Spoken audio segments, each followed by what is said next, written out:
Because Blender is a true 3D software with true 3D cameras and 3D lights, we obviously want to take advantage of that to enhance our sculpting experience. You may or may not know that in Blender, when you're in sculpt mode, that you can click on this little arrow that points down, and you can go in there and you can either switch this matcap over for something else, or you can switch over here to a studio lighting where you can actually rotate a few HDRs around, and you can even click on here and you can select a different lighting setup. It's not that these options are necessarily bad, or the options that are already within Blender here in terms of lighting when we're in sculpt mode. It's not that they're necessarily bad, but I'm just not all that satisfied with them.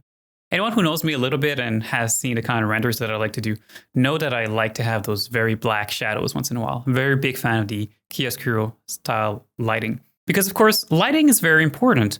Lighting is what we look at when we look at references. It is what we are trying to read, and to help us simply judge whether we are doing a good job in sculpting volumes or not.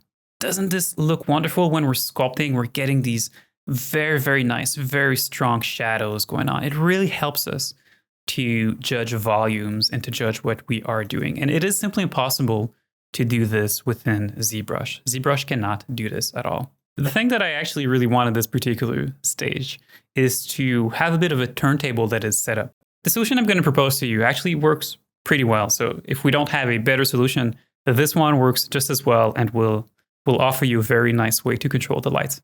Then the next thing I want to talk about is eyes and setting up better eyes than what we currently have. So for now, on the handouts page of algang.studio, I am making available for you an eye albedo that you can simply download and that you can use if you don't have access to other high quality eye textures elsewhere. And a lot of this has actually been created within Substance Designer directly. So it's pretty high res. As you can see, this is a 2K by 2K texture. That's already starting to look really, really, really cool.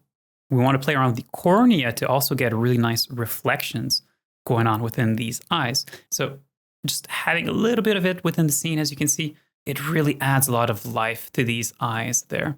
In the future, I actually want to delve a lot deeper within painting over our head within Blender, because we will do a first pass on the albedo for this particular head. So we'll essentially block out or sketch out what will be the eventual color pass over this particular head. And we're going to do that within Blender.